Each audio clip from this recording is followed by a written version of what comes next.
Welcome back. We are going to go over the respiratory chapter and the most common diseases of the respiratory system. So here you have a diagram of the respiratory tract, starting from your nose and mouth, your oropharynx, down the trachea, bronchus, down into the lungs, and then we include the diaphragm as well. Your smaller structures off the bronchi, you have your alveoli and then your alveolar capillary membrane where gas exchange is occurring.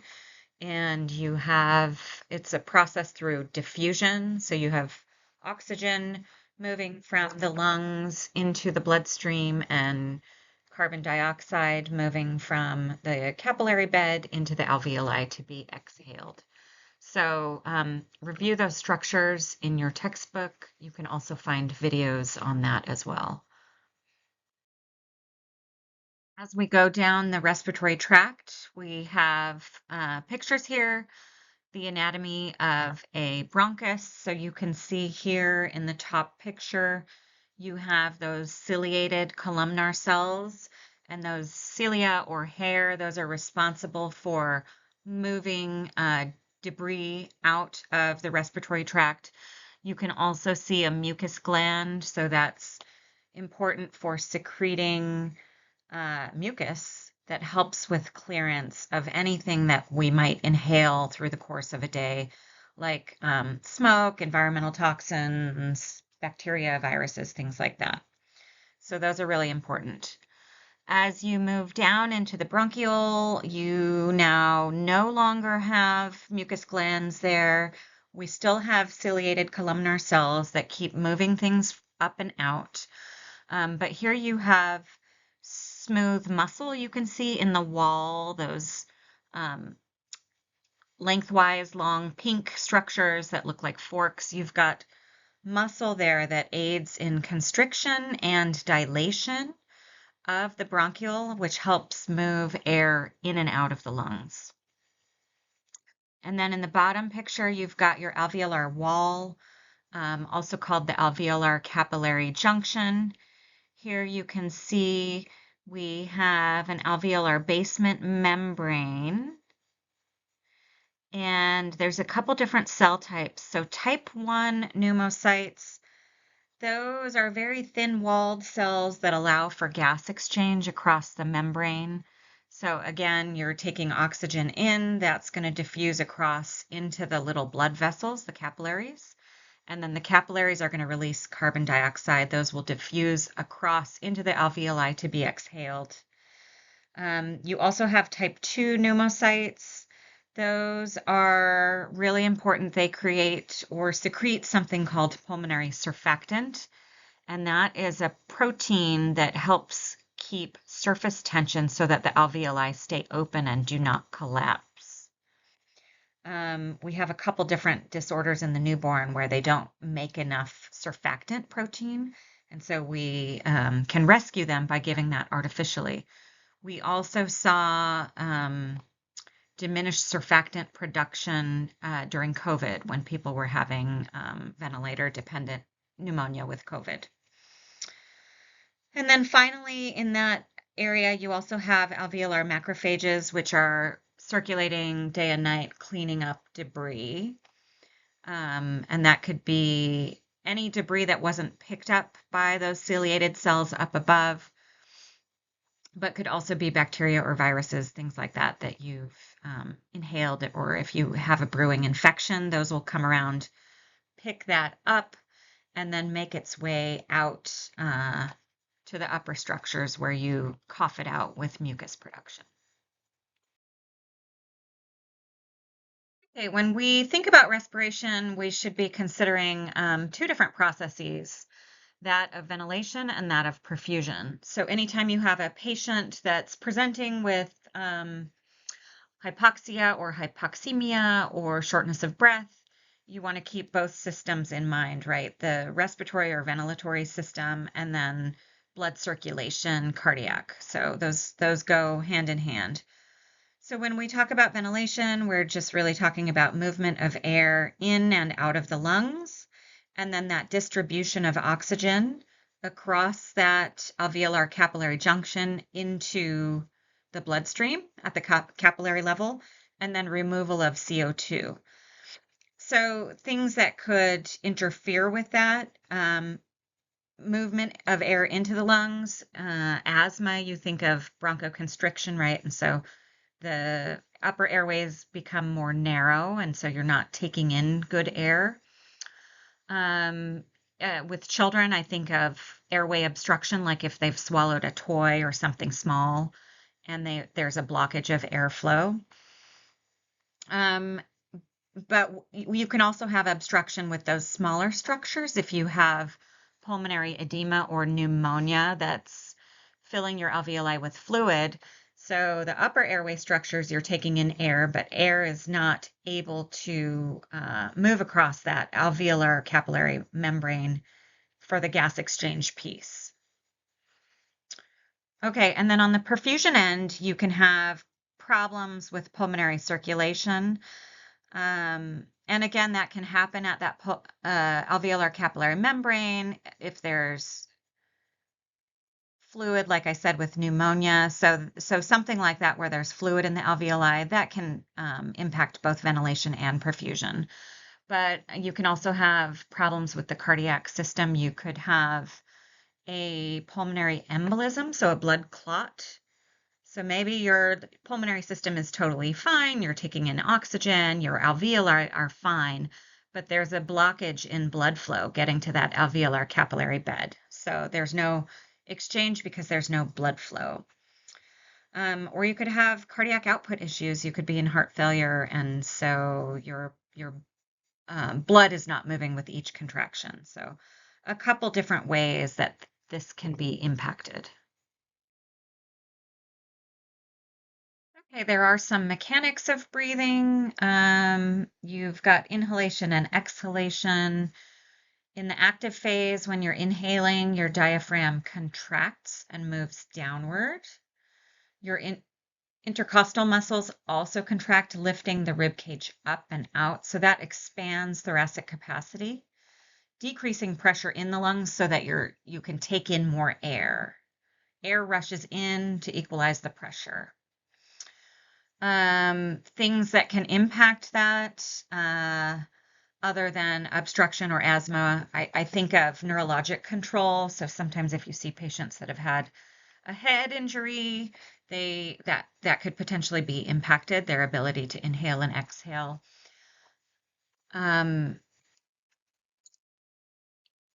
You also might see changes in mechanics of breathing if there is drug or substance use overdose and control of breathing is impaired.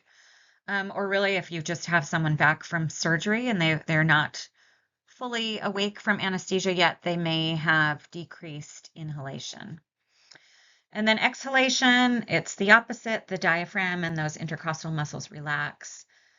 Thoracic cavity decreases in volume, and then air is pushed out. The pleural membrane is also there that lines the outside of the lungs, so that helps keep the lung tacked down to the inside of the chest wall. And then those surfactant proteins prevent lung collapse. So as you exhale, if you're exhaling all of your volume, there's still a little bit of a residual volume of air that keeps the alveoli open, and surfactant helps with that. So we have to consider airway resistance in our bronchus and bronchioles. Remember, the bronchioles are where all of that smooth muscle activity is happening. On the left, you have a picture of a normal bronchiole. On the right, an asthmatic bronchiole.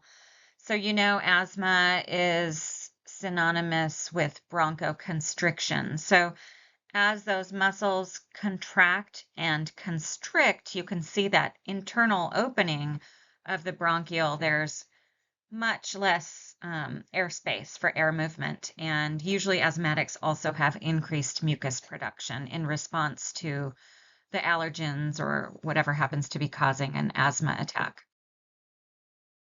So under normal circumstances, our bronchioles always have the opportunity to contract or dilate. Under parasympathetic control, so remember your sympathetic nervous system is your fight or flight. Your parasympathetic system is rest and digest.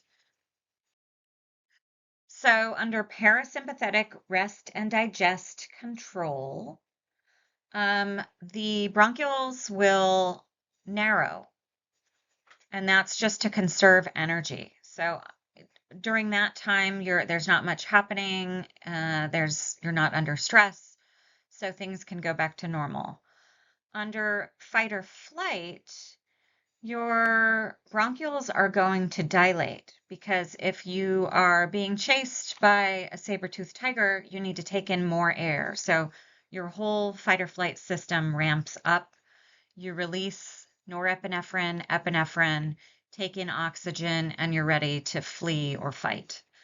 So medications like albuterol, they also activate, it's a beta agonist. It activates this system and causes bronchodilation.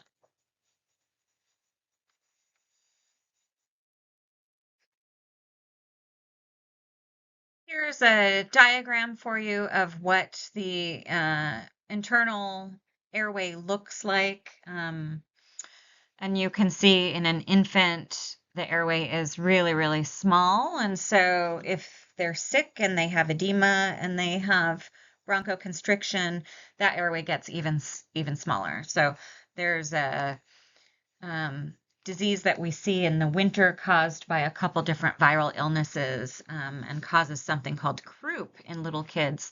And they make this very high-pitched, whiny coughing sound, and it's because of that narrowing of those airways. And then as you become an adult, all of those structures grow, get larger and larger, and you're able to take in more. So if you guys are working in a family practice setting and you're taking care of kids, if they have a family history of asthma or any kind of pulmonary illness that they had in infancy, like maybe if they were a preterm baby, you just want to take into consideration the size of these structures. If they do get sick, if they're not able to oxygenate and ventilate, you may have to refer them over to the hospital when they get sick. This is a lung compliance curve. We actually use this with our ventilator patients, and it's actually quite handy on a ventilator with the graphics nowadays because you can see lung compliance with each breath. And you can change your ventilator settings based on how an individual's lungs are changing, either becoming more or less compliant. But essentially, we think about the lungs or inflation of the lung sort of like inflating a balloon. So when you first blow up a balloon, you need a lot of pressure to get it to sort of pop open. And then once you have it expanded, it's much easier to blow the rest of the balloon up. And the lungs are very similar. In order to get those alveoli inflated, you need higher pressure at first. Surfactant helps keep things open. And then once you have the lungs open, things kind of steady out and you don't need quite as much pressure. So it's sort of an ICU tool. If you have a patient that has a chronic illness like COPD or asthma and they're going in for pulmonary function studies, they might look at changing compliance and give you some measurements there. Okay, so control of breathing is not just pulmonary or cardiac in nature, right? The neurologic system has a lot to do with it. We have involuntary controls, our brainstem center, the medulla oblongata, and the pons. They're important in controlling inspiration and sending signals to the diaphragm and your intercostal muscles. So those nervous system lines have to be intact for this to function. You also have these little chemoreceptors. So in the brain, you have central chemoreceptors, and those are very sensitive to changes in CO2 and pH. So if you're having something that's causing an increase in CO2 collection or changes in your pH, those chemoreceptors will respond and can increase your rate of respiration, for example. We also have really sensitive peripheral chemoreceptors in the heart, so in your carotid vessels and your aorta, and those respond to changes in oxygen and carbon dioxide and pH as well. Anything that causes damage to the brain or brain stem, so you could have a trauma or you could have a stroke or a hemorrhage that impacts those primary respiratory centers in the brain, can impair breathing. Also, like I said, with drug overdose or too much anesthesia, sometimes we see changes in neurologic control. So there are several different ways that we measure lung volumes and lung capacity. I have a separate document under week 2 for you that talks about the different lung measures and definitions and what they mean. But these spirometry terms you should know. So forced vital capacity, that's the total volume of air that someone can forcibly exhale after taking their deepest breath possible. And that tells us a little bit about lung size and elasticity. So if that's reduced, we think about restrictive lung diseases like fibrosis, for example. Your FEV, or forced expiratory volume, is a measure over time. It's measured in 1 second, and that's the volume of air exhaled in the first second of that FVC maneuver. So that measures how quickly air can be expelled. And if that's low, we think about our obstructive diseases like asthma. And if you have a patient with one of these diseases, like asthma or COPD, that you're following over time, we give them some of these devices to measure at home so that we have their baseline. And then say they're having, let's say an asthma patient is having worsening symptoms during pollen season.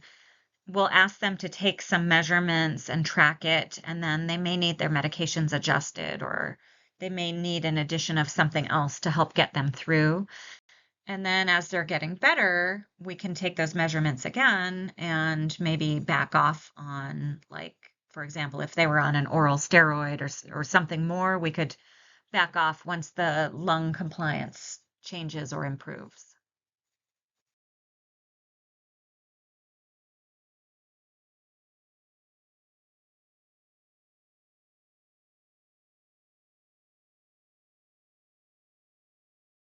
And here's just a picture of all the different ways that we measure this. And as you're looking at that, just to be aware, it's very, very hard to measure these things in kids and impossible in babies. So we do our best with symptoms checklists in our younger patients. Here's a picture of how the gas exchange is happening at the capillary junction. Just another way to look at all the different layers. So oxygen diffuses from the alveoli to the pulmonary capillaries. So it's moving from an area of high PO2 to an area of low PO2. And then carbon dioxide is moving in the opposite direction. So things that help with that, if you have a large surface area, so a good well-inflated alveoli, thickness of that alveolar capillary membrane. So some of the diseases that we have that cause thickening of these airways make transport of gases harder. And then as that oxygen moves into the bloodstream, it's picked up, it's bound to the hemoglobin in the red blood cells. Binding can be influenced by pH or temperature or CO2 or availability of hemoglobin. But then it's carried it's carried to the tissue level, and then oxygen diffuses from the blood into the cell at the tissue level. And then those cells are releasing CO2, which diffuses into the blood, and it goes round and round and round. Okay, let's look at the alterations in pulmonary function. Hypoventilation, so under ventilating. Here you have inadequate alveolar ventilation relative to your metabolic demand. You'll have a rise in CO2 and decreased oxygen in the blood. This can be caused by CNS depression. So again, with brain injury or opioids, something like that. Neuromuscular disorders, or we even see it with chest wall deformities where someone's not able to have enough chest excursion and take in enough oxygen. With hyperventilation, we're breathing too fast. Alveolar ventilation exceeds your metabolic need or demand. Some causes of this, you also might see this with brain injury or high altitude. Sometimes you can see it with anxiety or panic attacks or fever. If someone has a fever, or sepsis, they can be breathing faster. And then sometimes with my patients, if we have set the ventilator rate or the volume too high on initial settings, or if they have a rapid change in compliance and suddenly we're overventilating them. So you have a decrease in CO2 or you're blowing off too much CO2 and you get into respiratory alkalosis. So that patient might feel lightheaded or feel like fainting from that.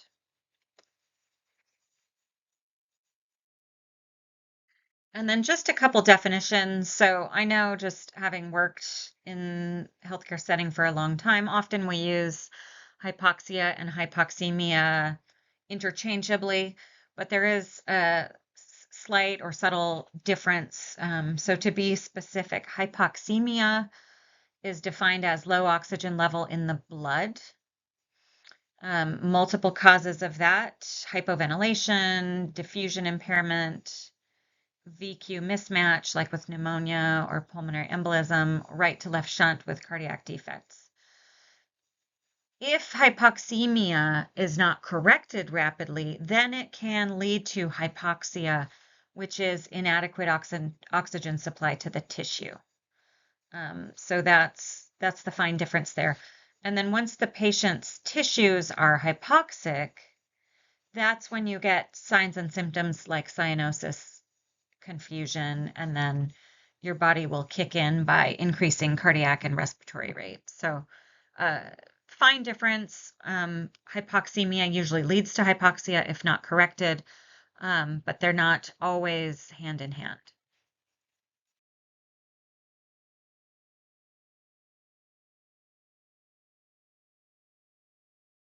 Okay, these two slides just show the anatomy of your upper airway structures. These are common things that people come in to see us for in the family practice setting. You have all of your upper respiratory illnesses, primarily viral infections, that patients will come to see you for. The respiratory epithelium continues to have mucus secretions and cilia that again help to move debris up and out. So these are areas that often become inflamed and become a source of complaint for patients to come see us. Here's a list of all the different types of disorders that we see in the upper respiratory tract. So infections or allergens that can cause inflammation and irritation of these upper airways. So commonly you'll see viral infections of these upper airways, and we really only have supportive care for those things.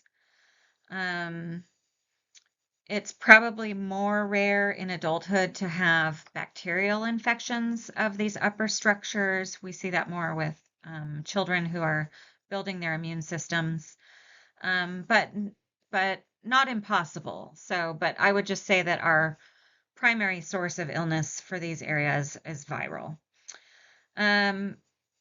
We also can get into a setting for some patients where they have chronic inflammation, so like chronic sinusitis. Acute versus chronic. Chronic is when an infection or inflammation or irritation lasts for greater than 6 months. And so chronic inflammation is going to need a different approach, support of the immune system, anti-inflammatories, things like that.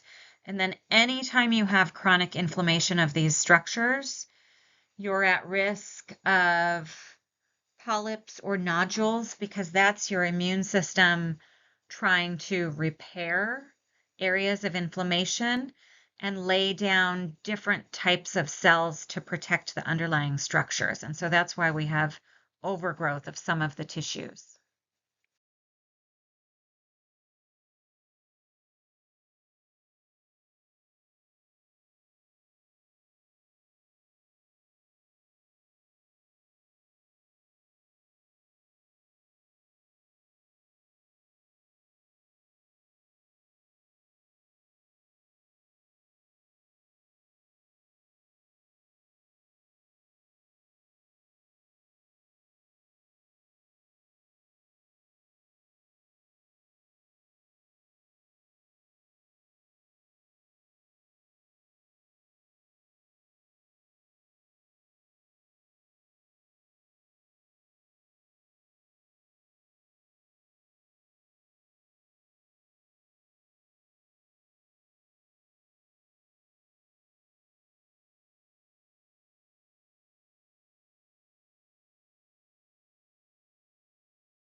Okay. On the previous slide was just a image of the rest of the bronchial tree. Okay, so atelectasis is the partial or complete collapse of a part of the lung, usually the alveoli. So it can be, you can have microatelectasis where just a little bit in a small section of the lung you have alveolar collapse, or you can knock out large sections of the lung. And that can be caused from a variety of things. So it could be mucus plugging or a foreign body, like if a child swallows something. You could have pressure from outside of the lung, like with a pneumothorax, or loss of surfactant, like in acute respiratory distress, or sometimes even just post-operative patients who aren't taking big, deep breaths because of pain or anesthesia, and then they have atelectasis, they have collapse. So, there will be shortness of breath or trouble breathing. We can also see it on X-ray. And the goal is to sort of reinflate those areas. So that's why we have you deep breathe and cough after surgery. Movement helps. Coughing up sputum and clearing those airways helps. In some of our sicker patients that are inpatient, we might put them on CPAP or give some assisted breaths to recruit or pop open those fine airways.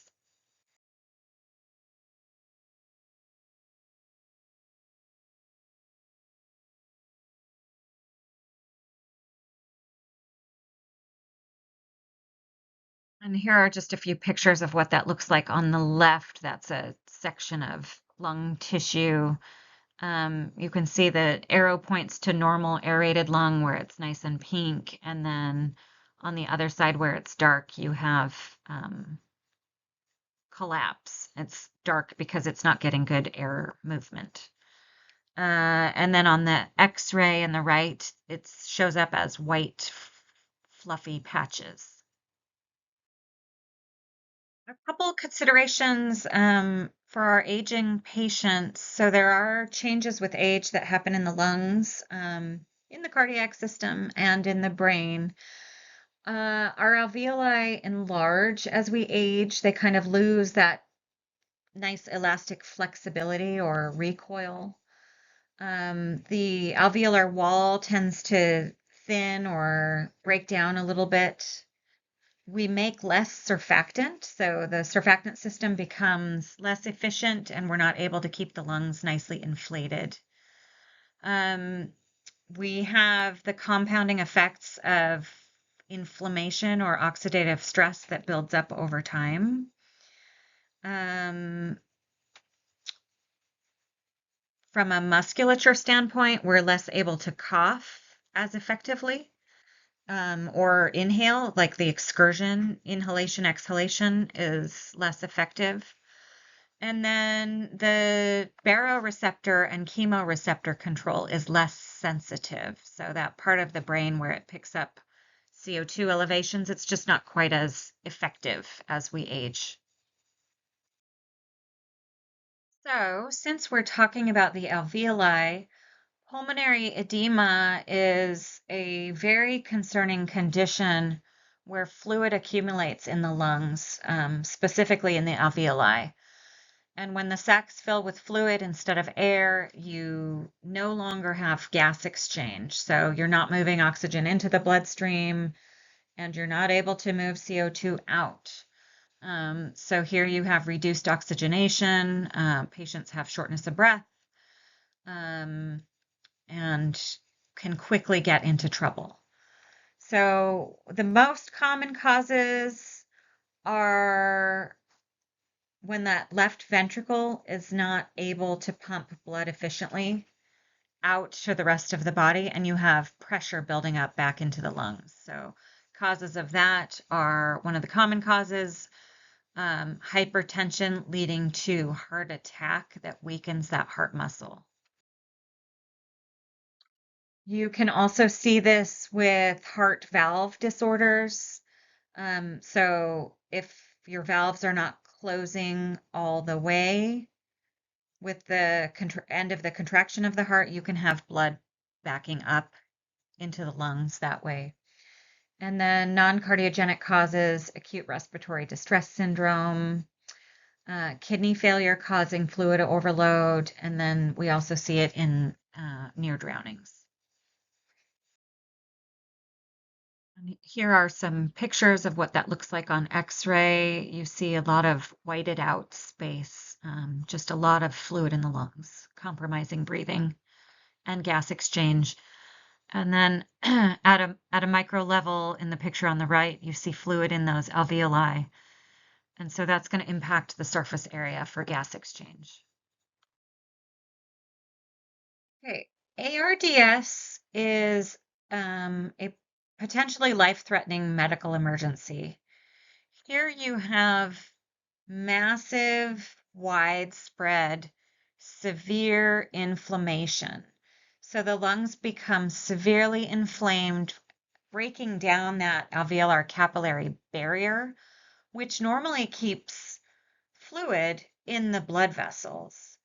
But that barrier leaks because of inflammation. And so then you have blood products, protein from your blood product leaking into the alveoli, disrupting surfactant and causing just massive fluid and protein to fill up into the alveoli. And this is widespread. So you've got marked or massive impaired gas exchange, and the lungs become stiff and non-compliant. Imagine trying to ventilate or bag air in, and you're just pushing against fluid in all these air sacs. The most common cause of this is sepsis, but we do see it with trauma victims sometimes, or patients that have been in a fire and inhaled a bunch of toxic smoke or fumes. We also saw this in a lot of the COVID patients, in the severe ones, and very, very hard to treat. So not only are you full of fluid and protein, but you lose surfactant. So any remaining alveoli that are not full of fluid, they're no longer inflated. Very, very difficult to treat. High fatality rates once you cross into ARDS. And it's caused by any of these different insults, but it's that inflammatory response that becomes so overwhelming to the patient. Treatment is supportive care. They're treated in the ICU, often with mechanical ventilation, positioning, antibiotics for infection, fluid management, and then a bunch of medications to help with bronchodilation and to improve gas exchange. But you are just doing supportive care until that inflammatory cascade can settle down. And here's an X-ray of what that looks like. Very similar to the fluid overload patient, but essentially much of the lung that you're unable to oxygenate and ventilate. Okay, we're going to take a look at a couple different obstructive lung diseases. So obstructive lung disease refers to a group of respiratory conditions where airflow is blocked or reduced, making it hard to exhale all the air from the lungs. So the problem is from narrowed or inflamed airways, which trap air and make breathing feel like you're trying to exhale through a straw.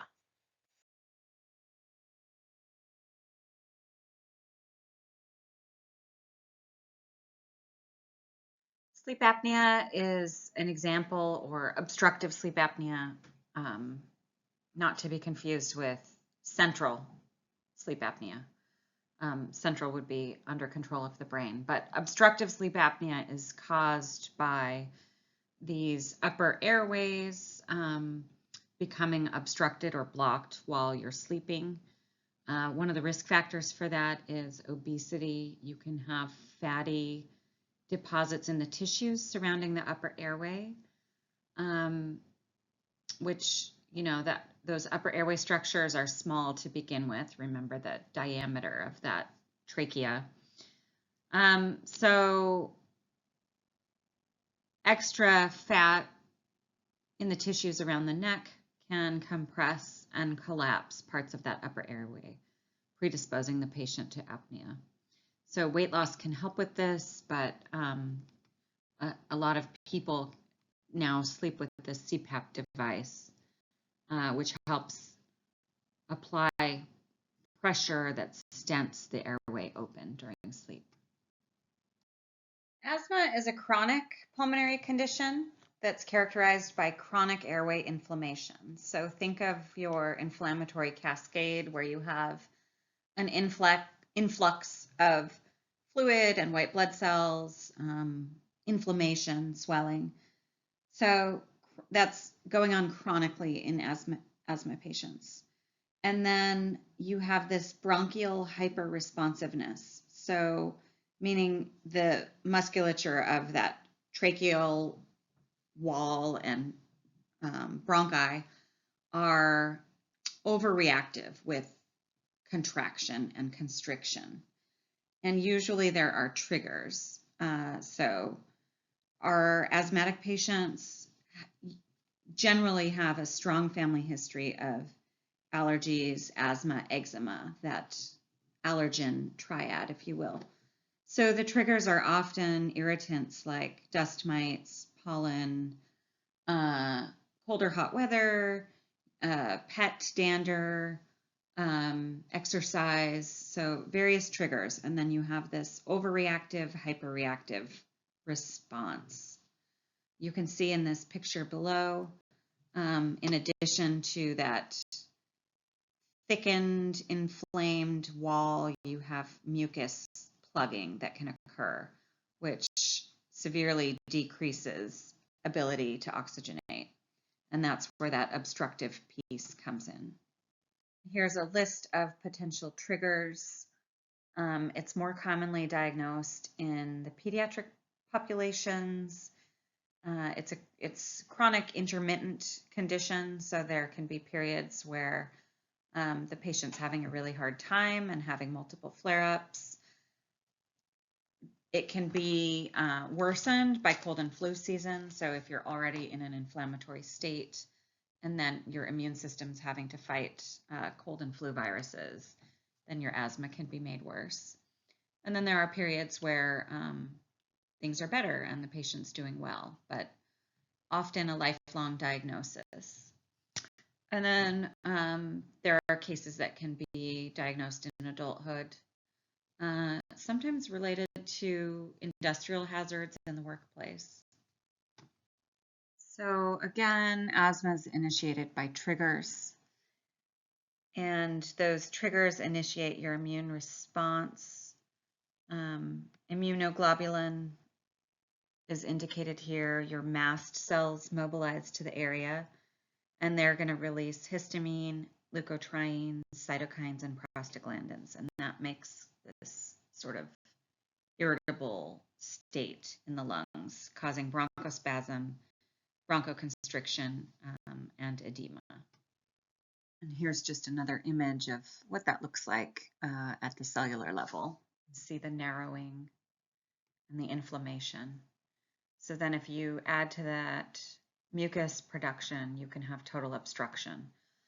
And the patient can inhale air in to the alveoli, then that air gets blocked. You can't exhale if it's blocked with bronchoconstriction and mucus. And so then you get what we call air trapping and hyperexpansion of the lung. Early in the quarter, we learned about remodeling of cells, altered remodeling of cells. So with asthma, because it's recurrent and chronic, you can have structural changes, maladaptive changes to that epithelial lining. So those cells that have the nice cilia that move mucus along, those get broken down or denuded and replaced with thick mucus-producing goblet cells. And in addition, you can have scarring, scar tissue, collagen development on the airways, which causes a stiff, less pliable airway. And here's a look at those cellular changes at the cellular level. So you can see those epithelial cells, those are tall with the cilia, and those are being replaced by mucus-producing goblet cells. And then pretty soon you just have a thick collection of mucus along the bronchial walls.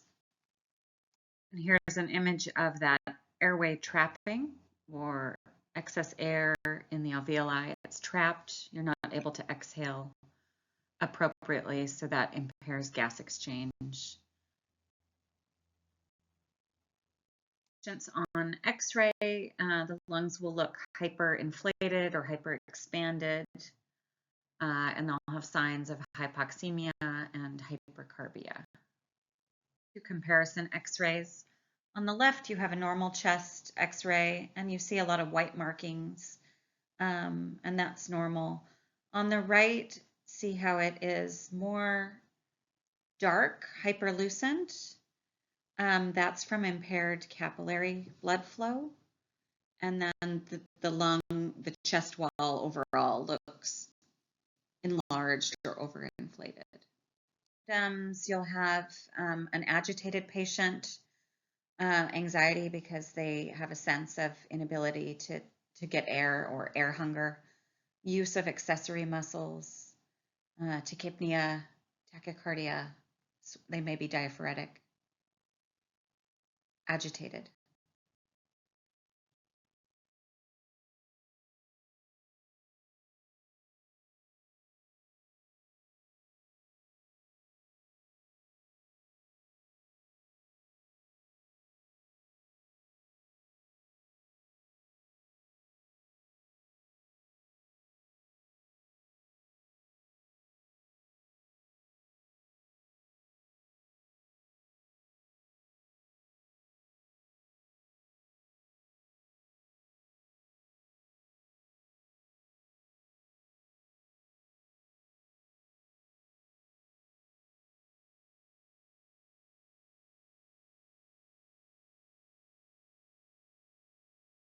So diagnosis is based on history and physical, clinical signs and symptoms. And, if they presented to your clinic for an asthma attack, you would treat the cause or treat the symptoms first. And then further diagnostic workup would involve, you can do a CBC, you can do allergy testing to look for, you're going to look for cells that are involved in allergies, so basophils, mast cells, things like that. Also allergy testing, you're going to look at triggers. And then these patients are going to do spirometry or FEV testing to look at lung volumes. And here's just a list of the different pulmonary function tests that we do for asthma. It's difficult to test in children. It's hard to make them inhale their deepest breath and then exhale with all the force. So in pediatric populations, we just go off of clinical signs and symptoms and history. And then when they're older, we can do the pulmonary function tests. So asthma treatment plans, we're looking at severity, intermittent, mild, persistent, moderate, severe. We want to improve quality of life as much as possible.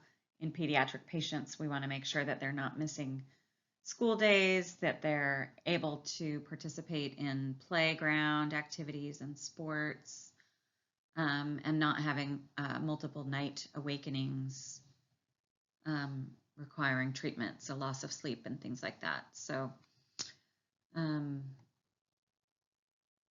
the treatment regimen is going to vary based on how they're doing at any given time. We use these asthma action plans What to do when you're doing well, keep taking your medications. Caution might be an indication to change medications, starting like an inhaled corticosteroid or something like that. And then if you're having persistent or severe signs and symptoms, you may need to come into the hospital for more serious treatment. But we give these to families so that they can monitor asthma, but also the school system gets a copy of this plan. We want to institute environmental controls. So for pediatric populations, we want to limit the number of stuffed animals that are dust collectors in the bedroom. We want to clean all the linens pretty frequently, vacuuming. For some patients, wool rugs or things like that are a trigger. So just really keeping the environment clean. If family members smoke, they should smoke outside, etc. So environmental controls, regularity in medication regimen, etc.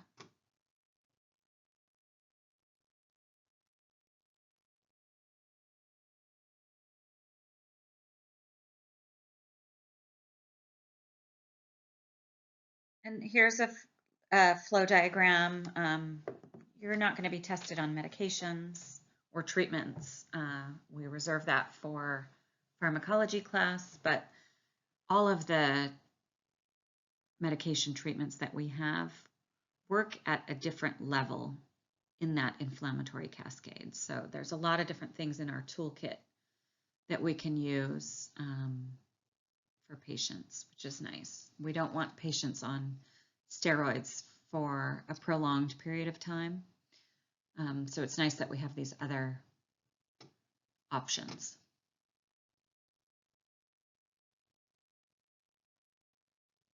Complications of asthma, exhaustion, dehydration, and pneumothorax can happen because of that air trapping. If a lobe of the lung gets too hyperinflated and that lobe is not able to exhale, it can pop. So that's a dangerous complication of asthma, although rare.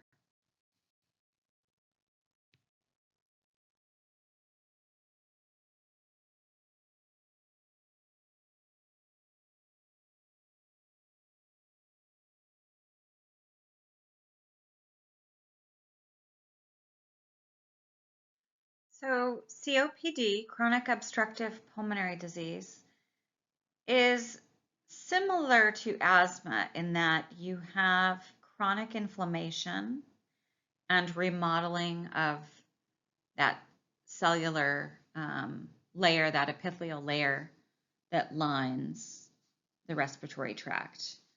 What's different is asthma is primarily an allergic IgE response that is reversible and controllable, whereas COPD is not reversible, it's progressive, and the inflammatory response causes terrible scar tissue, remodeling and thickening and hardening of the bronchial tubes and then the bronchioles and ultimately the alveoli. It is almost completely caused by smoking. These patients develop severe hypoxia and hypercapnia, so CO2 builds up, and they're not able to get enough oxygen or exhale CO2. COPD is an umbrella term. Emphysema falls under that as one of the obstructive disorders. Chronic bronchitis is another. In emphysema, we have hyperinflation of the alveoli, and that's what they're demonstrating in this picture on the left at the cellular level.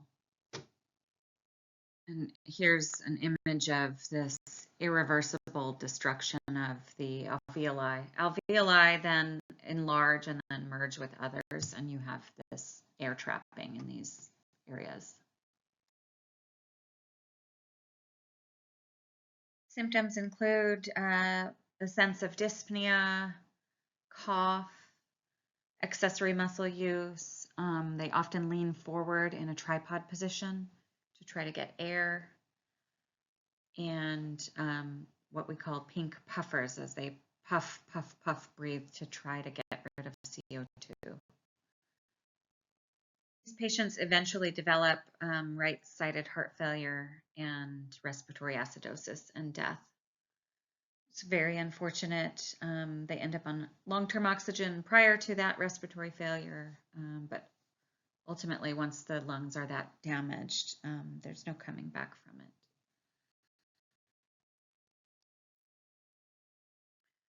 Here's just another picture of healthy alveoli compared to COPD or emphysema damage from smoke.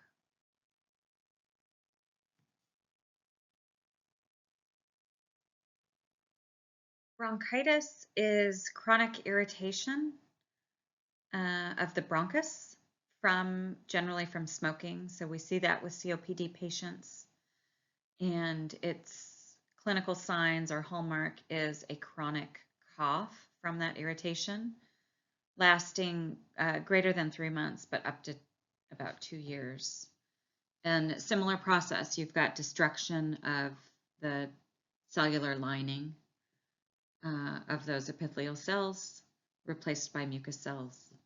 And this is reversible if you stop the irritant, but can progress to emphysema.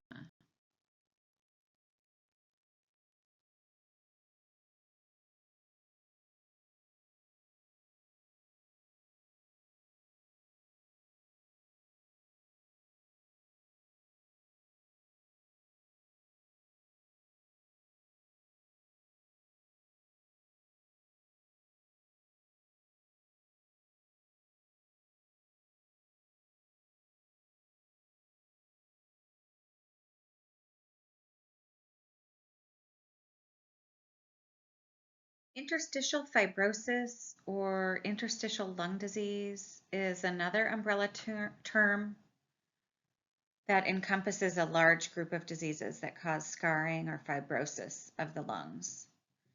That causes stiffness, making it difficult to breathe, and difficulty with gas exchange, so impaired gas exchange. Sarcoidosis is one of those interstitial lung diseases. We don't know what causes it. There's likely a genetic etiology there, but it causes nodules or granulomas to form in the lungs, but also elsewhere in the body, the lymph nodes, the skin, the eyes, and also the brain. If you have brain lesions, that's obviously more serious, but this can impact gas exchange at the lung level. And the granulomas cause inflammatory cascade. So you've got, again, inflammatory markers, tissue swelling, impairing gas exchange. And then you have scar tissue in the lungs. Okay, we're going to shift gears a little bit. So not pulmonary diseases of pulmonary origin, right? A pulmonary embolism or a clot starts on the vascular side. So a pulmonary embolism is a clot that gets thrown and blocks any of the major blood vessels feeding lobes of the lung. We learned about Virchow's triad last week when we did the cardiac chapter. So there needs to be this collection of things to happen in order for clots to form. You have first damage to that intimal lining of the blood vessel, usually on the venous side. And then you have remodeling or healing of that area, but then clot formation. And there is generally also stagnation, venous stagnation. So not a lot of movement, not a lot of exercise, and an inflammatory state that causes a blood clot to happen. And then once it's dislodged, it can travel anywhere.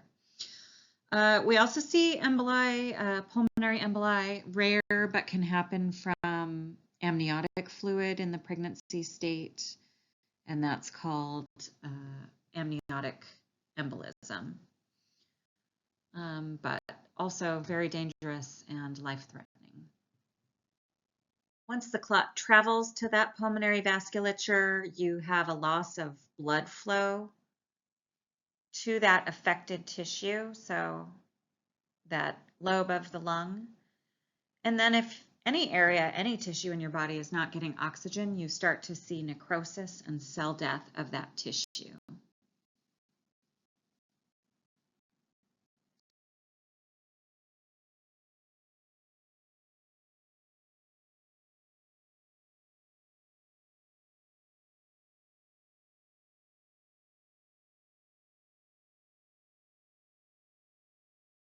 Patients have acute onset shortness of breath, tachypnea, dyspnea, agitation, anxiety, air hunger, and then hypoxia.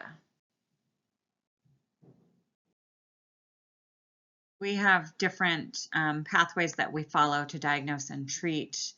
Ultimately, you need a CT scan, and what that'll show is one side of the lung that is very well vascularized and oxygenated, ventilated, good blood flow, and then one side that is just blackened and knocked out. And we treat with anticoagulation to try to dissolve the clot. So we just have one slide on pulmonary hypertension.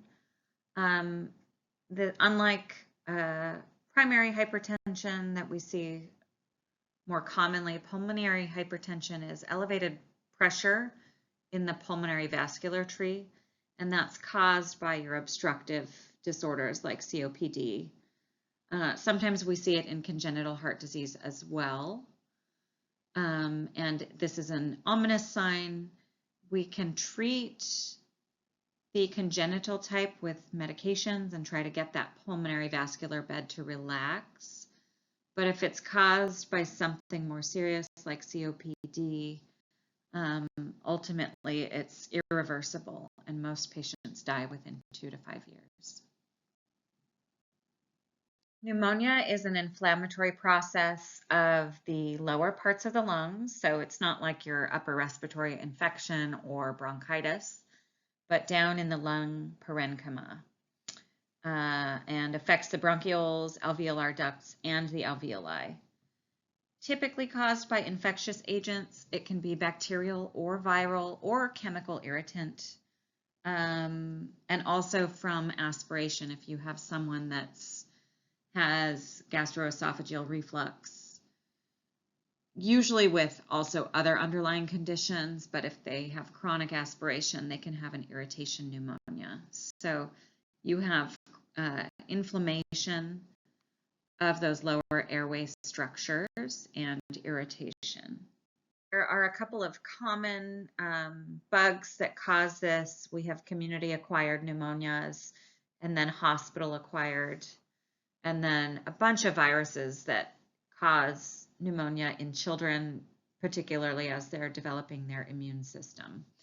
So in the hospital setting, of course, our patients are immunocompromised or they have other health conditions going on, so they're high risk, but also we have strange, less common bugs that take up residence in the hospital setting, so more dangerous. Viral pneumonia is usually better tolerated, does not often require treatment, but bacterial pneumonias can cause areas or pockets of consolidation, mucus, and pus formation in the lungs, difficult to clear, and more often than not require antibiotic treatment. Some signs and symptoms. Now, before pneumonia develops, you usually start with an upper respiratory infection. So imagine a bad viral infection or cold that just doesn't get better, spreads down into the lungs. And actually often you can start with a viral infection that impairs the alveoli and the immune system enough that bacteria enter into the cell and cause bacterial pneumonia. So it's not uncommon to have dual infectious process happening at any given time. Pneumonia, you could have wheezing if there's also narrowing of the airways, but in those pockets of consolidation, you'll have crackles as the airways are fluid filled. And then if a lung is completely knocked out with mucus, you might not have any airflow over certain areas. Other signs and symptoms that are associated: fever and chills, headache,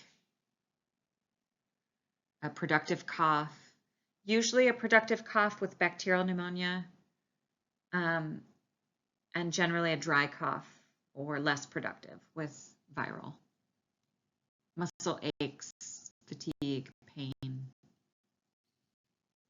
Here's an X-ray. You can see aeration of the upper lobes of the lung, and then in this circle area where it's whited out, that's a pocket, a consolidation.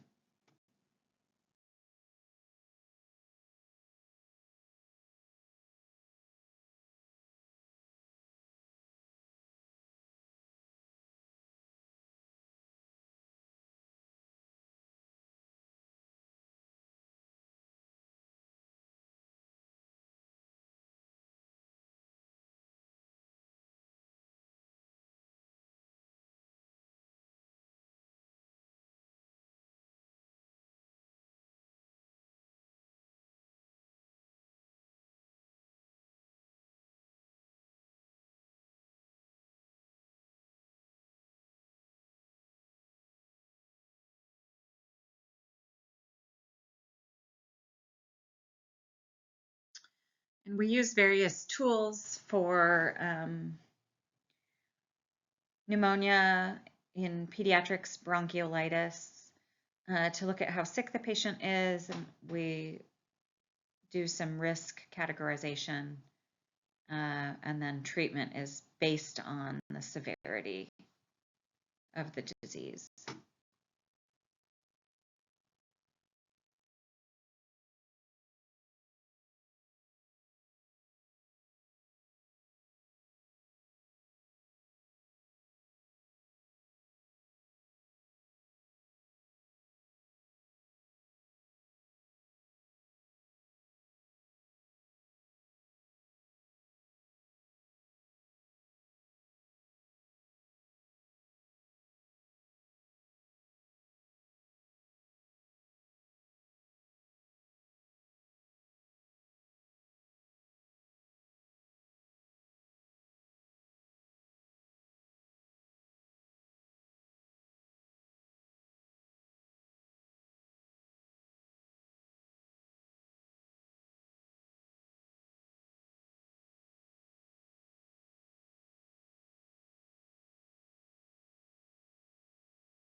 Lung cancers or neoplasms are typically diagnosed by X-ray.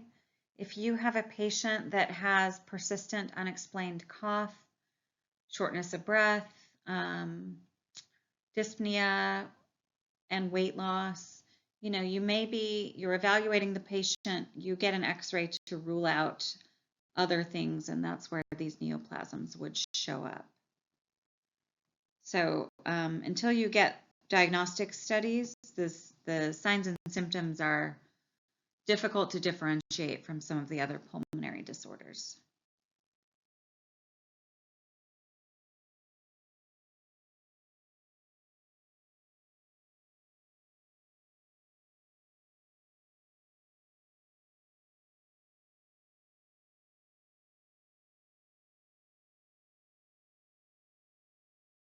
And the risk risk factors for lung cancer are environmental, so tobacco smoke being the primary, but other exposures to pollution or chemical inhalants.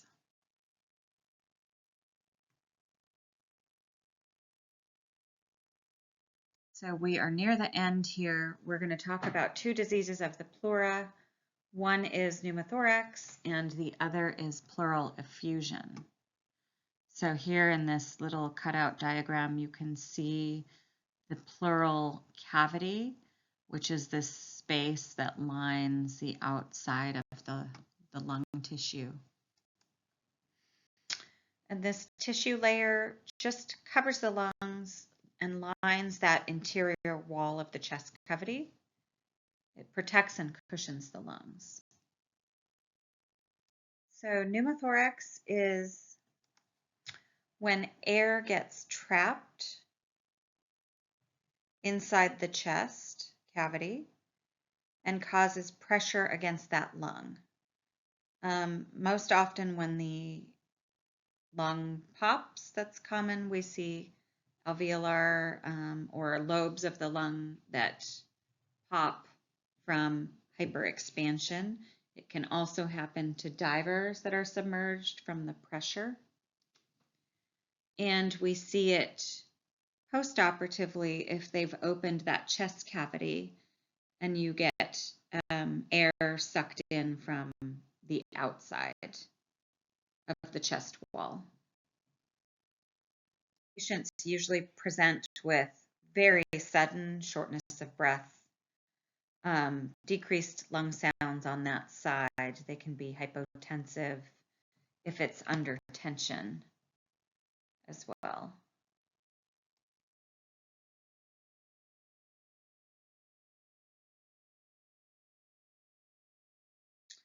Here's an image. This far right picture shows darkened air and that lung has shrunken. And then the middle image shows the treatment. We put in a chest tube and that removes that extra air that's causing pressure. What happens is that popped or broken area of the lung seals over, the hole seals, and the body starts to heal it. So the chest tube is just there temporarily to remove that excess air until the lung heals over and is reinflated. We diagnose this on chest x-ray, although in clinical emergencies, we can transilluminate, and if we see free air there, we can just do a needle aspiration to remove that extra air. And that's something we do in emergency or intensive settings. Here's just some data on treatment. Small pneumothoraces that are minimally impacting breathing may not require needle aspiration or a chest tube, and that air just reabsorbs over time. But bigger free air pneumothoraces need a chest tube. And then sometimes they can reoccur once you've removed that chest tube if things haven't healed or sealed over completely. Pleural effusion is a collection of fluid or pus in that pleural space. Under normal circumstances, you do have some fluid there, but this is an increased collection that happens with different conditions, sometimes autoimmune conditions. Pneumonia or TB can cause this, and certain cancers can cause that fluid accumulation. As that accumulates, if there's enough of it, it can compress the lung, and so the lung can't expand or inflate fully.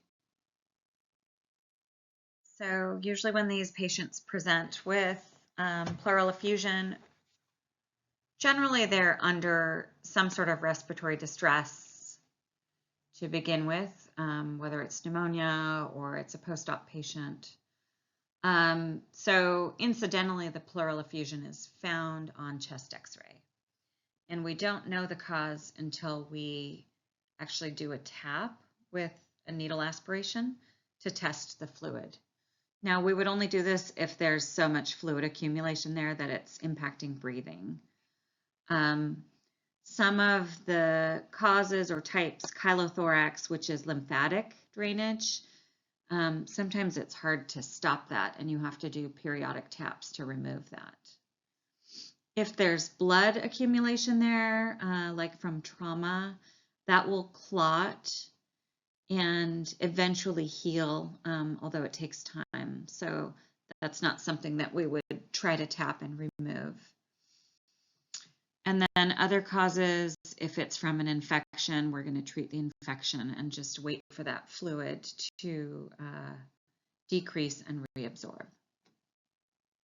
And here's an image of the lungs. You can see this pleural effusion, fluid collection at the bottom of the lung, causing compression, and that lung is not able to fully inflate. So we have difficulty oxygenating and ventilating on that side of the lung.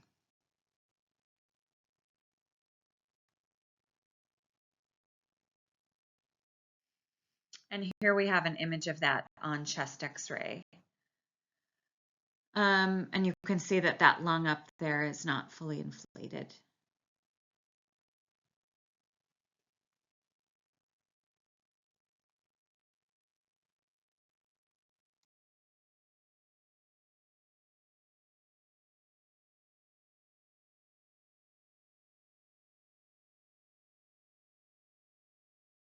Okay, that's it. That's a lot of different disorders, almost a laundry list of disorders. So just pace yourself as you're studying these chapters, and take your time, review the information, and wishing you best of luck.